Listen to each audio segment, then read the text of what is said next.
మరి breaking news చూస్తున్నాం. వరంగల్లో విద్యార్థి సంఘాలు రెచ్చిపోతున్నాయి. హన్మకొండ కుమార్పల్లిలోని స్మైల్ టీజీ పాఠశాల యజమాని శ్రీనివాస్పై విద్యార్థి సంఘ నాయకుడు దాడికి పాల్పడ్డాడు.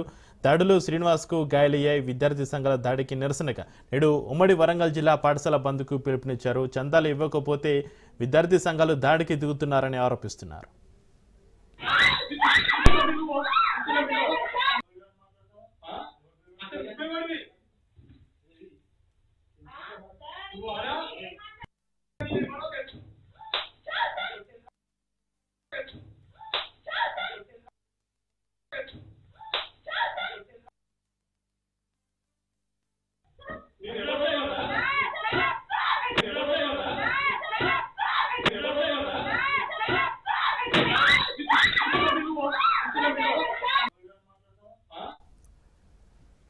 వరంగల్లో విద్యార్థి సంఘాలు రెచ్చిపోతున్నాయి. హన్మకొండ కుమార్పల్లిలోని స్మైల్ టీజీ పాఠశాల యజమాని శ్రీనివాస్పై విద్యార్థి సంఘ నాయకుడు దాడికి పాల్పడ్డాడు. దాడిలో శ్రీనివాస్కు గాయాలయ్యాయి.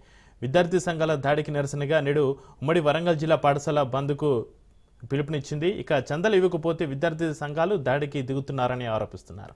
ఇక ఈరోజు బంద్కు సంబంధించి మరింత సమాచారాన్ని మా ప్రతినిధి చంద్రశేఖర్ ఫోన్లో అందిస్తారు. చంద్రశేఖర్, ఉమ్మడి వరంగల్ జిల్లా వ్యాప్తంగా కూడా విద్యార్థి సంఘాల తో చాలా ఇబ్బందులు ఎదురవుతున్నాయి. వాటి దౌర్జన్యాలు రోజు రోజుకి పెరిగిపోతున్నాయని చెప్పేసి ఉమ్మడి వరంగల్ జిల్లా ప్రైవేట్ పాఠశాల యాజమాన్యం మొత్తం ఈరోజు బంద్ కు పిలుపునిచ్చింది. ఈ నేపథ్యంలో ప్రస్తుతం అయితే అన్ని స్కూల్స్ కూడా బంద్ పాటిస్తున్నాయి. ఈ రోజు ఉదయం 10 గంటలకు హన్మకొండలోని arts and science college ground లో నిరసన కార్యక్రమాలు జరుగుతాయి. అక్కడ కొంత నిరసన కార్యక్రమాలు జరిగి అక్కడ నుంచి అన్ని ప్రైవేట్ స్కూల్ యాజమాన్యాలు హన్మకొండ కలెక్టరేట్ కి అలాగే వరంగల్ సిపిని కలిసి వారు వినతి పత్రం సమర్పించే విధంగా ప్రస్తుత కార్యక్రమాలు కొనసాగుతున్నాయి. ముఖ్యంగా ఏదైతే నిన్న హన్మకొండ కుమారపల్లిలోని స్మైల్ టీజీ పాఠశాలకు కొంతమంది విద్యార్థి సంఘాల నాయకులు చందాల కోసం రావటం, అక్కడ ఉన్న రిసెప్షన్స్ గొడవ జరుగుతున్న సమయంలో ఆ యొక్క పాఠశాల యజమాని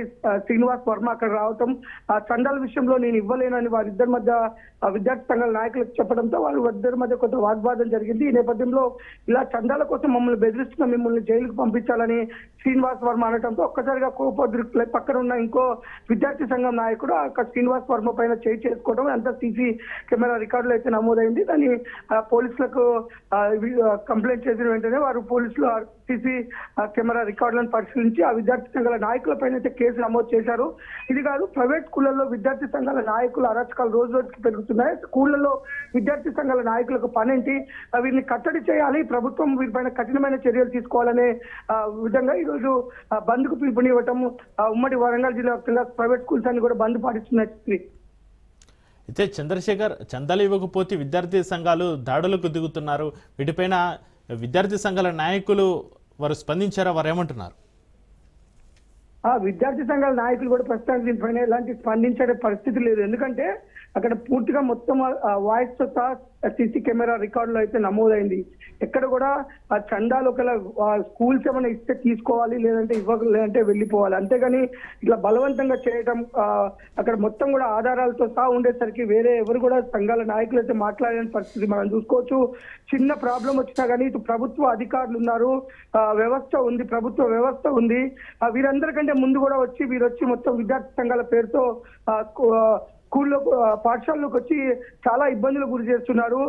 ఒక పక్క ప్రభుత్వ అధికారులు, చట్టం వారందరూ ఉన్నారు కదా, ఏదైనా తప్పు జరిగితే వారందరూ చర్యలు తీసుకుంటారు. కానీ డబ్బుల కోసమే బ్లాక్మెయిల్ చేయడానికే ఈ విధంగా జరుగుతున్నాయి. దీనివల్ల ఆ విద్యార్థి ఎవరైతే పాఠశాల యజమానులు ఉన్నారో వారు చాలా ఇబ్బందులు పడుతున్నాము. పాఠశాలలు అంటేనే చాలు బాగా డబ్బులు వచ్చే సంస్థగా భావించి ఇబ్బందులు గురి చేస్తూ చాలా ఇవన్నీ పరిస్థితుల్లో దౌర్జన్యం చేయడం, స్కూల్ పైన దాడి చేయడం, స్కూల్ కు సంబంధించిన మన ఫర్నిచర్ ని కానీ దానికి సంబంధించిన వాటిని నాశనం చేయడం ఇవన్నీ కూడా నిత్యం జరుగుతున్నాయి. ఇప్పటికైనా ప్రైవేట్ స్కూళ్లలోకి ఈ విద్యార్థి సంఘాల నాయకులని అనుమతించకుండా ఉండే విధంగా, వీరి నుంచి ఇబ్బందులు కలగకుండా విధంగా ప్రభుత్వం చర్యలు తీసుకునే విధంగా ఉండాలని చెప్పేసి ప్రైవేట్ స్కూల్ యజమాన్యాలు చెప్తున్న పరిస్థితి ఉంది. శక్తి అయితే చంద్రశేఖర్, విద్యార్థి సంఘాల దాడికి నిరసనగా నేడు ఉమ్మడి వరంగల్ జిల్లా పాఠశాల బంద్కు యాజమాన్యాలు పిలుపునిచ్చాయి. ఇది దీనిపైన ప్రభుత్వం స్పందించిందా చంద్రశేఖర్? ప్రభుత్వము ప్రస్తుతం అధికారుల దృష్టికి అయితే వెళ్ళింది. పోలీసులు కూడా దీని వెంటనే స్పందించారు. వారిని అదుపులోకి తీసుకున్నారు. వారిపైన చట్టరీత్యా కేసులు కూడా నమోదు చేశారు. అదేవిధంగా విద్యార్థి సంఘాలతో కూడా మాట్లాడి ఇలాంటి ఏదైనా కార్యక్రమం ఏదైనా స్కూల్లో ఏమైనా జరిగితే అది అధికారులు ఉన్నారు, అధికారుల దృష్టికి తీసుకురావాలి, చట్ట ప్రకారం పరిష్కారం అయ్యే విధంగా చేయాలి. కానీ ఇట్లా దౌర్జన్యం చేయటము, ఇట్లా స్కూళ్ళలోకి వెళ్ళి చందాల రూపంలో డిమాండ్ చేయడం అయితే కరెక్ట్ కాదు. వీటన్నిటిపైన కూడా పోలీసులు కానీ ఇటు అధికార యంత్రాంగం కూడా ఒక ప్లాన్ ఆఫ్ యాక్షన్ చేసే విధంగా అయితే వాళ్ళు ఆలోచిస్తున్నారు. ముఖ్యంగా అది ఈ రోజు బంధుకు నిరసన కార్యక్రమాల్లో కూడా ఇటు అధికారుల దృష్టికి తీసుకువెళ్లే వారి నిరసన కార్యక్రమాల్లో పాల్గొంటున్న నేపథ్యంలో ఇటు అధికారులు కూడా కొంత ఈ యొక్క పైన ఏదైతే ఈ దౌర్జన్యాల పైన కొంత కఠినంగా ఉండే విధంగా అయితే ఉంది Chakri. Right, thank you Chandrasekhar.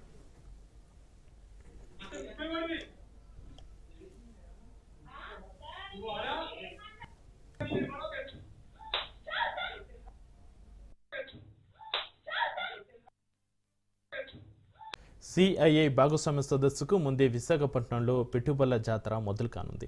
IT సహా పలు కంపెనీలకు మంత్రి నారా లోకేష్ నాయుడు భూమి పూజ చేయనున్నారు.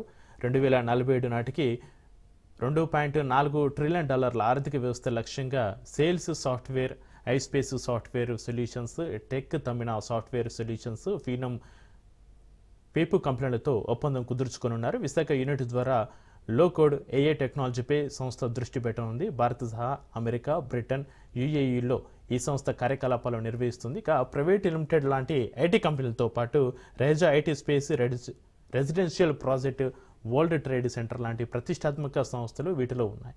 1,000 కోట్ల పెట్టుబడులతో పాటు పెద్ద ఎత్తున యువతకు ఉపాధి లభించనుంది.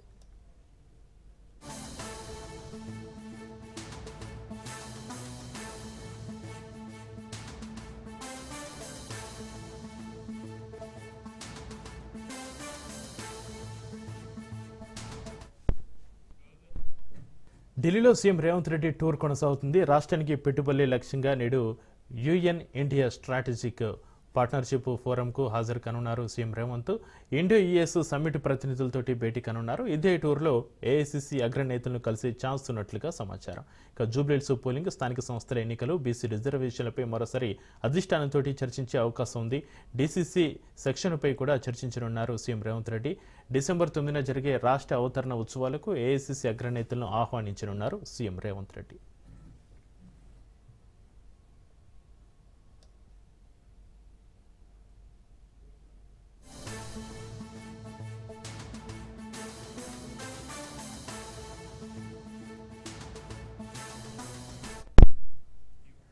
ఢిల్లీలో సీఎం రేవంత్ రెడ్డి టూర్ కొనసాగుతుంది. రాష్ట్రానికి పెట్టుబడులే లక్ష్యంగా నేడు యుఎన్ ఇండియా స్ట్రాటజిక్ పార్ట్నర్షిప్ ఫోరంకు హాజరు కానున్నారు CM Revanth. Indo US summit ప్రతినిధులతోటి భేటీ కానున్నారు. ఇదే టూర్లో ఏఐసిసి అగ్రనేతలను కలిసి ఛాన్స్ ఉన్నట్లుగా సమాచారం. జూబ్లీహిల్స్ పోలింగ్, స్థానిక సంస్థల ఎన్నికలు, బీసీ రిజర్వేషన్లపై మరోసారి అధిష్టానంతో చర్చించే అవకాశం ఉంది. డీసీసీ సెక్షన్ పైన కూడా చర్చించనున్నారు సీఎం రేవంత్ రెడ్డి. డిసెంబర్ 9న జరిగే రాష్ట్ర అవతరణ ఉత్సవాలకు ఏఐసిసి అగ్రనేతలను ఆహ్వానించనున్నారు సీఎం రేవంత్.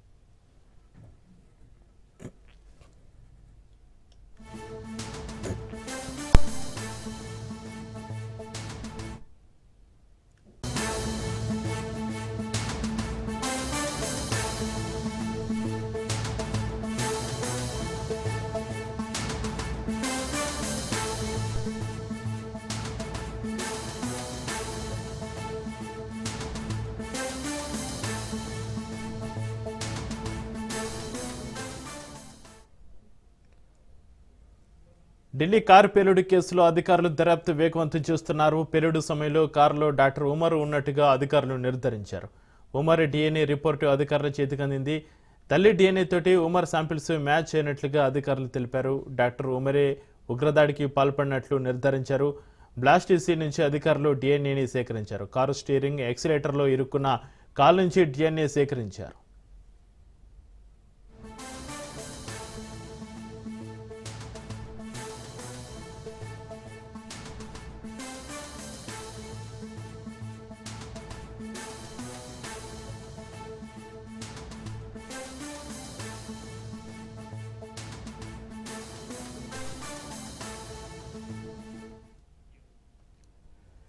ఢిల్లీ కారు పేలుడు కేసులో అధికారులు దర్యాప్తు వేగవంతం చేస్తున్నారు. పేలుడు సమయంలో కారులో డాక్టర్ ఉమర్ ఉన్నట్టు అధికారులు నిర్ధారించారు. ఉమర్ DNA రిపోర్టు అధికారుల చేతికి అందింది. తల్లి DNA తోటి ఉమర్ శాంపిల్స్ మ్యాచ్ అయినట్లు అధికారులు తెలిపారు. డాక్టర్ ఉమరే ఉగ్రదాడికి పాల్పడినట్లు నిర్ధారించారు. బ్లాస్ట్ సీన్ నుంచి అధికారులు DNAని సేకరించారు. కార్ స్టీరింగ్ ఎక్సిలేటర్లో ఇరుక్కున్న కాల్ నుంచి DNA సేకరించారు. ఇక దీనికి సంబంధించి మరింత సమాచారాన్ని మా క్రైమ్ బ్యూరో చీఫ్ మధు ఫోన్లైన్లో అందిస్తారు. మధు, ఢిల్లీ కారు పేలుడు కేసులో అధికారుల దర్యాప్తు వేగవంతం సంబంధించి మీ దగ్గర ఉన్న అప్డేట్స్ ఏంటి? పక్కగా ఉమర్ ఎవరైతే డాక్టర్ ఉమర్ ఉన్నారో అతనే కారులో కూర్చొని తనతో పాటు తెచ్చుకున్నటువంటి I-20 కార్ ఏదైతుందో ఆ కారులోనే పేలుడు పదార్థాలన్నీ కూడా పెట్టుకొని వచ్చి ఆత్మాహుతి దాడికి పాల్పడ్డాడు అనే నిర్ధారణకైతే ప్రస్తుతానికి అధికారులు వచ్చారు.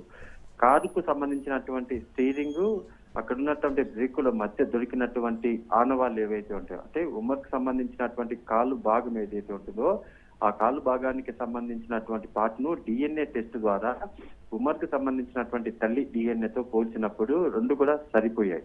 ఈ నేపథ్యంలోనే ఇది ఆత్మాహుతి దాడిగా అయితే గుర్తించడం జరిగింది. ప్రధానంగా కూడా పక్కాగా ఢిల్లీలోనే తిరుగుతూ ఆ కారు I-20 కారు ఏదైతుందో ఆ కారును ఢిల్లీలోనే తిప్పుతూ మెట్రో స్టేషన్ దగ్గరికి తీసుకొని వచ్చి ఆ ఎర్రకోట సమీపంలోనే ఈ మొత్తం బ్లాస్ట్ కు పాల్పడ్డాయి అనైతే పక్కగా నిర్ధారణకు వచ్చినట్టుగా తెలుస్తుంది. అయితే ఇక్కడ ఒకటి DNAకు సంబంధించినటువంటి వ్యవహారంలో అక్కడ శాంపుల్స్ సేకరించేటటువంటి అధికారులు ఆ కారు లోపల ఏమేమి ఉన్నాయి, అంటే అతను కారు లోపల ఎటువంటి పేలుడు పదార్థాలు పెట్టుకొని వచ్చాడు అనే దానికి సంబంధించినటువంటి పూర్తి డీటెయిల్స్ అన్నిటిని కూడా ఆరా తీసినప్పుడు భారీగా బాంబ్ బ్లాస్ట్ జరపడానికి కావాల్సినటువంటి మొత్తం పదార్థాలన్నింటినీ కూడా అందులోనే పెట్టుకొని వచ్చి ఆ తనంతట తానే ఆ బాంబ్ బ్లాస్ట్ పాల్పడినట్టుగా అయితే నిర్ధారణకు వచ్చారు. రైట్ నౌ ఇంకా కూడా ఈ మొత్తం కేసుకు సంబంధించినటువంటి ఇప్పటి వరకు 11 మంది అరెస్ట్ అవ్వగా మిగిలిన వారి కోసం అయితే సోదాలు చేస్తున్నారు. డెఫినెట్ గా ప్రతీకారం తీసుకోవడానికి అయితే ఇండియన్ గవర్నమెంట్ సిద్ధమైందని చెప్పవచ్చు. ఒక ఉగ్రవాద సంస్థ అంటే పాకిస్తాన్ నుంచి వచ్చినటువంటి ఆదేశాలు ఏవైతే ఉన్నాయో ఆదేశాల ప్రకారమే ఈ బాంబ్ బ్లాస్ట్ అయితే నిర్వహించారు.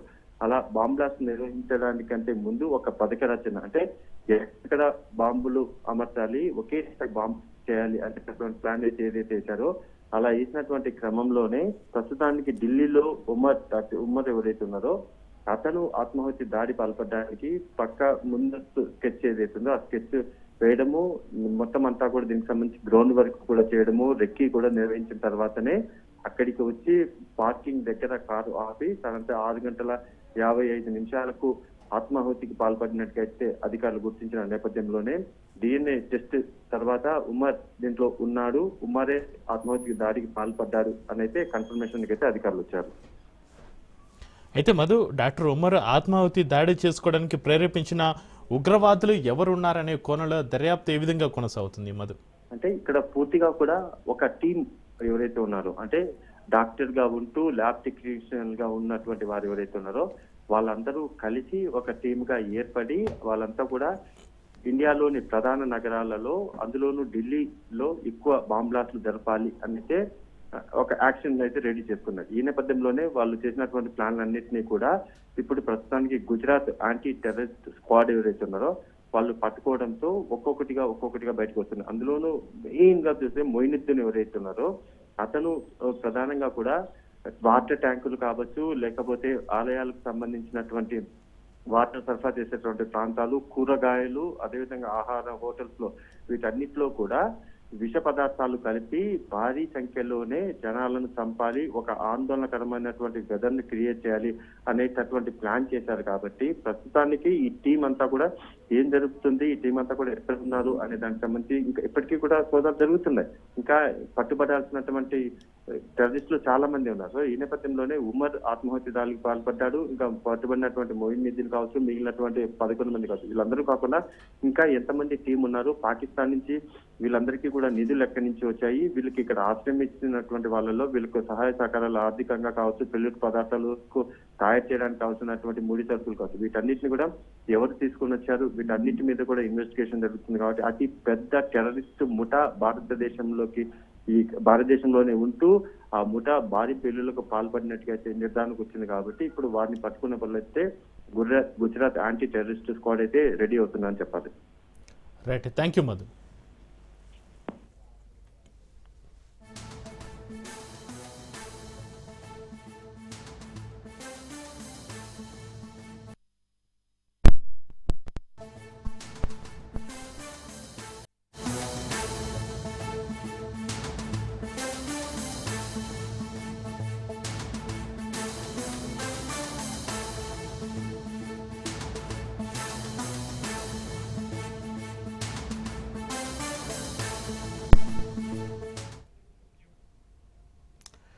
తెలంగాణ రాష్ట్రంలో చలి తీవ్రత బాగా పెరిగిపోతుంది. కొన్ని రోజులుగా కనిష్ట ఉష్ణోగ్రతలు ఒక్కసారిగా పడిపోవడంతో తెలంగాణ గజగజ వణుకుతోంది.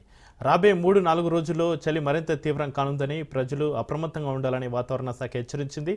ఈ నేపథ్యంలో పలు జిల్లాలకు ఆరెంజ్, ఎల్లో అలర్ట్లను జారీ చేసింది.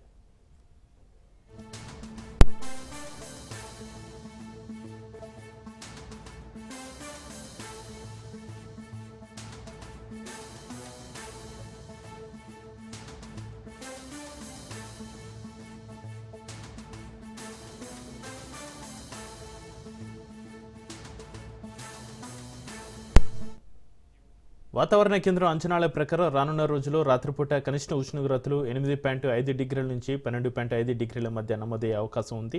ముఖ్యంగా మంచిర్యాల, జయశంకర్ భూపాలపల్లి, ఆదిలాబాద్, ఆసిఫాబాద్ జిల్లాలకు ఆరెంజ్ అలర్ట్ ప్రకటించారు. ఇక ఈ ప్రాంతంలో కనిష్ట ఉష్ణోగ్రతలు 10 డిగ్రీల కంటే తక్కువగా పడిపోవచ్చని తెలిపింది.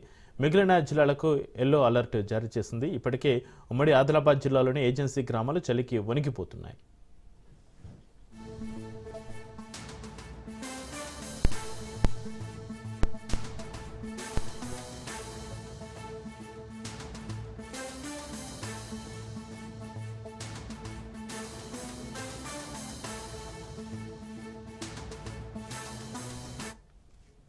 ఈ చలి వాతావరణం ప్రజల ఆరోగ్యంపై తీవ్ర ప్రభావం చూపుతుందని వైద్య నిపుణులు హెచ్చరిస్తున్నారు. తీవ్రమైన చలి కారణంగా శరీర ఉష్ణోగ్రత పడిపోవడం, ఫ్రస్ట్ బైట్ వంటి ప్రమాదాలు పొంచి ఉన్నాయన్నారు. చలి వాతావరణంలో రోగ నిరోధక శక్తి మందగించడం వల్ల వైరస్లు సులభంగా వ్యాప్తి చెందుతాయని, దీనివల్ల న్యూమోనియా, ఇతర శ్వాసకోశ సమస్యలు తలెత్తుతాయని వివరిస్తున్నారు. ఇప్పటికే జలుబు, దగ్గు, జ్వరం, గొంతు నొప్పితోటి ఆసుపత్రులకు వచ్చే వారి సంఖ్య పెరుగుతుందని వైద్యులు చెబుతున్నారు. ఆస్తమా, సిఓపిడి వంటి దీర్ఘకాలిక ఊపిరితిత్తుల వ్యాధులు ఉన్న వారిలో లక్షణాల తీవ్రత పెరిగే అవకాశం ఉందని, చర్మం పొడిబారడం, పగలడం వంటి సమస్యలు కూడా అధికమవుతాయని తెలిపారు.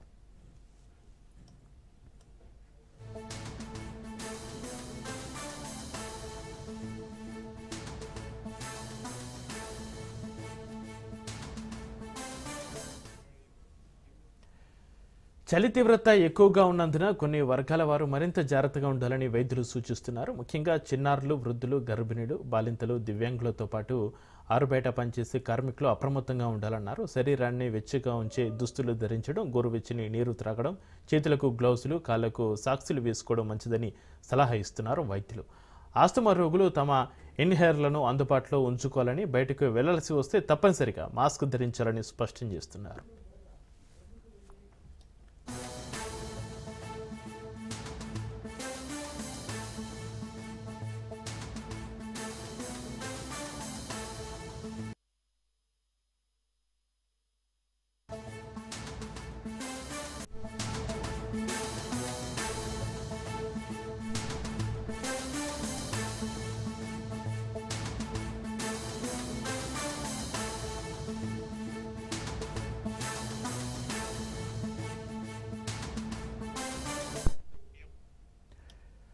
హైదరాబాద్ రాజేంద్ర నగర్లో మరోసారి గుజరాత్ ఏటీఎస్ పోలీసు సోదాలు కలకలం సృష్టించాయి.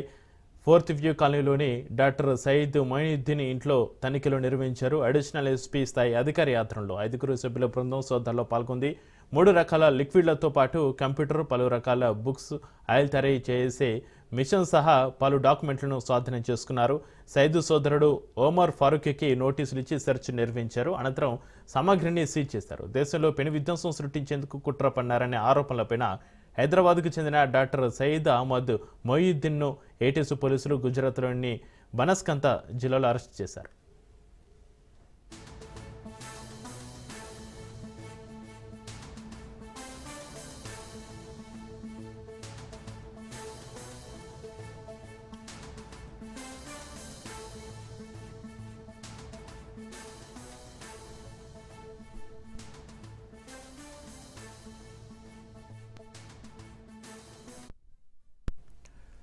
హైదరాబాద్ రాజేంద్ర నగర్లో మరోసారి గుజరాత్ ఏటీఎస్ పోలీసులు సోదాలు కలకలం సృష్టించాయి.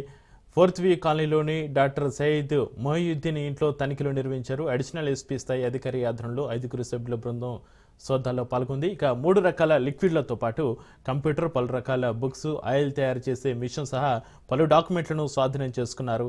సయీద్ సోదరుడు ఓమర్ ఫారూఖీకి నోటీసులు ఇచ్చి సెర్చ్ నిర్వహించారు. అనంతరం సామాగ్రిని సీజ్ చేశారు. దేశంలో పెను విధ్వంసం సృష్టించేందుకు కుట్ర పన్నారనే ఆరోపణలపైన హైదరాబాద్కు చెందిన డాక్టర్ సయీద్ అహ్మద్ మొయిద్దీన్ను ఏటీసీ పోలీసులు గుజరాత్లోని బనస్కంత జిల్లాలో అరెస్టు చేశారు.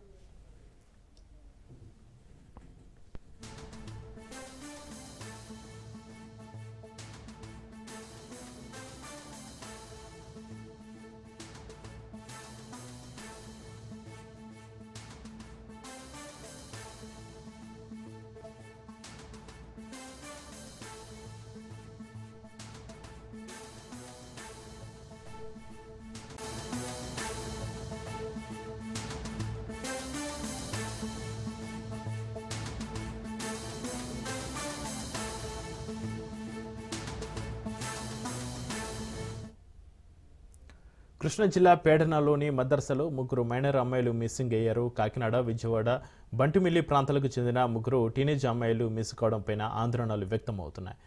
మర్కజ్ దరుల్ బీర్ మదర్సాలో వొకేషనల్ కోర్సు చదువుతున్న ముగ్గురు అమ్మాయిలు మిస్ అయిన ఘటనపై పోలీసులు దర్యాప్తు చేస్తున్నారు. కొన్ని రోజుల క్రితం ఒక అమ్మాయిని బంటిమిల్లికి చెందిన అబ్బాయి మదర్సా ముందు దించిన విజువల్స్ సీసీ కెమెరాల్లో రికార్డ్ అయ్యాయి.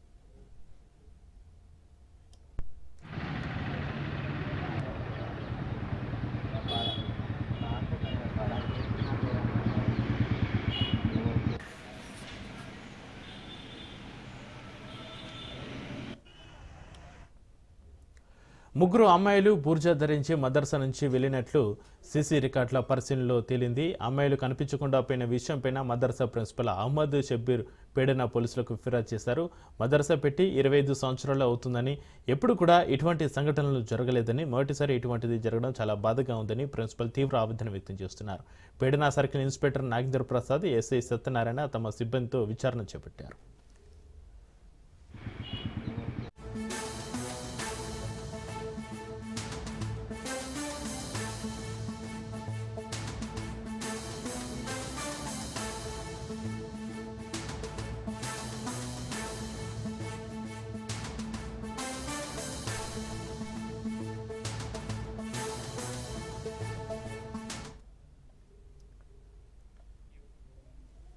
బ్రేకింగ్ చూస్తున్న విద్యుత్ అధికారుల నిర్లక్ష్యం కారణంగా ఓ విద్యార్థి ప్రాణాల మీదకు వచ్చిన సంఘటన వికారాబాద్ జిల్లా కేంద్రంలో చోటు చేసుకుంది. గంగారం ప్రాథమిక పాఠశాలలో వంశీ అనే విద్యార్థి 3వ తరగతి చదువుతున్నాడు. స్నేహితులతో కలిసి భోజనం చేయడానికి బయటకు వెళ్తున్న వంశీ ఎలాంటి రక్షణ కంచె లేకుండా ఉన్న 33 kV ట్రాన్స్ఫార్మర్ దగ్గరకు వెళ్లగానే విద్యుత్ షాక్ తగిలి కింద పడిపోయాడు.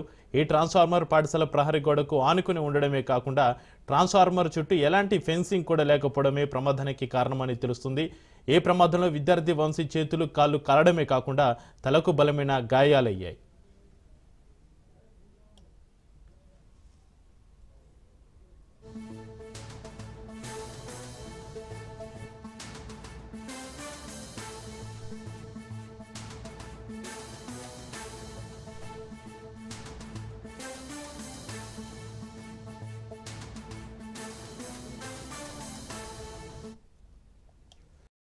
బాలుడి ముక్కు నుంచి రక్తం కారుతున్న నేపథ్యంలో వెంటనే స్పందించిన పాఠశాల సిబ్బంది, స్థానికులు హుటాహుటిన వికారాబాద్ ప్రభుత్వ ఆసుపత్రికి తరలించారు. అనంతరం మెరుగైన వైద్యం కోసం పాఠశాల సిబ్బంది పట్టణంలోని ఒక ప్రముఖ ప్రైవేట్ ఆసుపత్రికి తరలించారు. విద్యార్థి పరిస్థితి విషమంగా ఉండడంతో హైదరాబాద్లోని నీలోఫర్ ఆసుపత్రికి తరలించారు. ప్రమాదం జరిగిన స్థలం దగ్గరకు వెళ్లిన ఆర్టీఓ ట్రాన్స్ఫార్మర్కు ఫెన్సింగ్ ఎందుకు వేయలేదని విద్యుత్ అధికారులను నిలదీశారు. వెంటనే ట్రాన్స్ఫార్మర్కు ఫెన్సింగ్ వేయాలని విద్యుత్ అధికారులను ఆదేశించారు.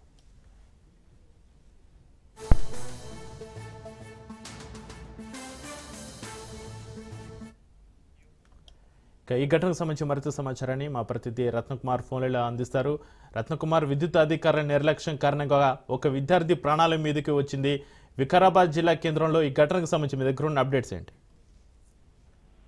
విద్యుత్ శాఖ అధికారుల నిర్లక్ష్యం కారణంగా ఓ విద్యార్థి తీవ్రంగా గాయపడిన ఘటన వికారాబాద్ జిల్లాలో చోటు చేసుకుంది. వికారాబాద్ మున్సిపల్ పరిధిలోని గంగారం ప్రభుత్వ ప్రాథమిక పాఠశాలలో బుధవారం ఘోర ప్రమాదం జరిగింది. పాఠశాల ప్రహరీ గోడకు ఆనుకొని ఎలాంటి రక్షణ కంచె లేకపోవడం కారణంగా అక్కడ ఏర్పాటు చేసిన 33 kV ట్రాన్స్ఫార్మర్ కారణంగా 3వ తరగతి విద్యార్థి వంశీ తీవ్రంగా గాయపడ్డారు. సమాచారం ప్రకారం మధ్యాహ్నం భోజన విరామం సమయంలో వంశీ పాఠశాల బయటకు వెళ్లినప్పుడు ట్రాన్స్ఫార్మర్ వైర్లను తాగడంతో విద్యుత్ షాక్ తగిలి చేతులు కాళ్లు కాలిపోయినట్లు తెలుస్తుంది. ఆ చేతులు కాళ్లతో పాటు తలకు సైతం గాయాలు కావడంతో ముక్కు నుండి రక్తం కారింది. వెంటనే ఇమ్మీడియట్ గా ఆ వంశీని స్థానికంగా ఉన్నటువంటి ఆసుపత్రికి తరలించిన తర్వాత అక్కడ పరిస్థితి మరింత మెరుగైనటువంటి చికిత్స అవసరమైన నేపథ్యంలోనే ఇక్కడ నుంచి హైదరాబాద్ మరొక ఆసుపత్రికి తరలించినటువంటి పరిస్థితి కనిపించింది. అయితే ఈ యొక్క ఇన్సిడెంట్ లో పూర్తిగా విద్యుత్ శాఖ అధికారుల నిర్లక్ష్యం కారణంగానే ఒక ఇన్సిడెంట్ అనేది చోటు చేసుకున్నట్లు తెలుస్తుంది. మరి ముఖ్యంగా పాఠశాల గోడకు ఆనుకొని విద్యుత్ వైర్లు ఉన్నప్పటికీ కూడా అక్కడ ఫెన్సింగ్ అనేది ఎందుకు ఏర్పాటు చేయలేదు అనేది ప్రస్తుతం ప్రశ్నార్థకంగా మారింది. ఫెన్సింగ్ అనేది ఏర్పాటు చేయని కారణంగానే ఇప్పుడు ఆ విద్యుత్ శాఖకు తగిలి 3వ తరగతి విద్యార్థి వంశీకి తీవ్ర గాయాలవడం జరిగింది. దీని మీద అధికారులకు ఫిర్యాదు చేయడంతో ఇమీడియట్ గా అక్కడ విద్యుత్ శాఖ అధికారులను అక్కడ ఫెన్సింగ్ అనేది ఏర్పాటు చేయాలంటూ కూడా అధికారులు ఆదేశాలు జారీ చేయడం జరిగింది. ప్రస్తుతం ఆ వంశీ పరిస్థితి కొంత విషమంగానే ఉన్నట్లు తెలుస్తోంది. మరోవైపున కొడుకుకి ఇలా కావడంతో తల్లిదండ్రులు ఒక్కసారిగా క్షేత్రంలో మునిగిపోయారు. అలాగే ఇమీడియట్ గా అతనికి ట్రీట్మెంట్ అనేది అవసరమైన నేపథ్యంలోనే హాస్పిటల్ చేంజ్ చేసినట్లు కూడా తెలుస్తోంది. ఇక మరోవైపు అధికారుల నిర్లక్ష్యానికి ఇది మరొకసారి నిదర్శనంగా మారింది. గతంలో పాఠశాలల్లో ఉన్నటువంటి అసౌకర్యాలకు సంబంధించి కూడా ఎన్నో సమస్యలు అనేవి లేవనెత్తున్న నేపథ్యంలోనే ఇప్పుడు పరిసర ప్రాంతాల్లో కూడా ప్రాణాంతకమైనటువంటి విద్యుత్ వైర్లు అనేవి విద్యార్థుల ప్రాణాలతో చెలగాటమాడుతున్నటువంటి పరిస్థితి కనిపించింది. అందులో భాగంగానే గంగారం స్కూల్లో ఏర్పాటు చేసినటువంటి ప్రహరీ గోడ దగ్గర ఫెన్సింగ్ అనేది లేకపోవడం కారణంగానే విద్యుత్ వైర్లు నిర్లక్ష్యంగా వేలాడుతూ విద్యార్థుల యొక్క ప్రాణాలతో చెలగాటమాడుతున్నటువంటి పరిస్థితి కనిపిస్తోంది. రత్నకుమార్, ఈ ఘటనకు కారకులైన విద్యుత్ అధికారుల నిర్లక్ష్యం స్పష్టంగా కనిపిస్తుంది. ఈ విద్యుత్ అధికారులపైన ఎన్నో చర్యలు తీసుకునే అవకాశం ఉందా రత్నకుమార్? ప్రస్తుతం కుటుంబ సభ్యులు బంధువులు అదే ఆరోపణ చేస్తున్నారు. ఇది విద్యుత్ శాఖ అధికారుల నిర్లక్ష్యం కారణంగానే ఇలా చోటు చేసుకుంది కాబట్టి మరోవైపున గంగారం గ్రామస్తులు కూడా విద్యుత్ శాఖ అధికారుల మీద చర్యలు తీసుకోవాలని డిమాండ్ చేస్తున్నారు. వాళ్ళ మీద చర్యలు తీసుకోకపోతే మరలా ఇటువంటి ఘటనలే పునరావృతం అవుతాయి కాబట్టి అలా అవ్వకుండా ఉండాలి అంటే ప్రస్తుతం జరిగినటువంటి ఇన్సిడెంట్ లో విద్యుత్ శాఖ అధికారులు బాధ్యత వహించాలి.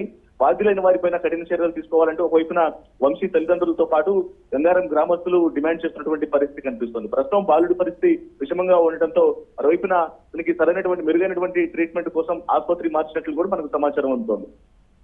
అయితే రత్నకుమార్, ప్రమాదం జరిగిన స్థలం దగ్గరికి వెళ్ళిన పరిశీలించిన ఆర్టీఓ ఏం చెప్తున్నారు? ఘటనకు సంబంధించి ఇది పూర్తిగా విద్యుత్ శాఖ అధికారులకు సంబంధించి విద్యుత్ వైర్లు అనేవి వేలాడుతూ ఉన్న కారణంగానే ఒక ఇన్సిడెంట్ చోటు చేసుకుంది అనే విషయాలకు సంబంధించి ప్రస్తుతం అధికారులు తెలియజేస్తున్నారు. అయితే బాధ్యులు ఎవరు అనే దాని మీద అంటే ఆ గ్రౌండ్ లెవెల్లో ఇటు లైన్మెన్ యొక్క ఇష్యూస్ సంబంధించి కావచ్చు, అలాగే లైన్మెన్ దగ్గర నుంచి హెల్పర్ దగ్గర నుంచి అలాగే డివిజన్ లో చూసుకోవాల్సినటువంటి ఎవరైతే ఏఓలు ఉంటారో వాళ్ళు కొంత డివిజన్ కు సంబంధించినటువంటి ఎలక్ట్రికల్ ఆఫీసర్ల యొక్క నిర్లక్ష్యం అనేది కనిపిస్తుంది కాబట్టి వాళ్ళ మీద కూడా చర్యలు తీసుకోవాలనేటువంటి ఆరోపణలు తలెత్తున్న నేపథ్యంలోనే అధికారులు బాధ్యులపైన చర్యలు తీసుకుంటామని చెబుతున్నప్పటికీ కూడా ఇందులో బాధ్యులు ఎవరనేది ప్రస్తుతం ప్రశ్నార్థకంగా మారిన నేపథ్యంలో ఖచ్చితంగా దీని మీద విచారణకు ఆదేశించాలన్నటువంటి డిమాండ్లు వినిపిస్తూ ఉన్నాయి. Right, thank you Ratnakumar.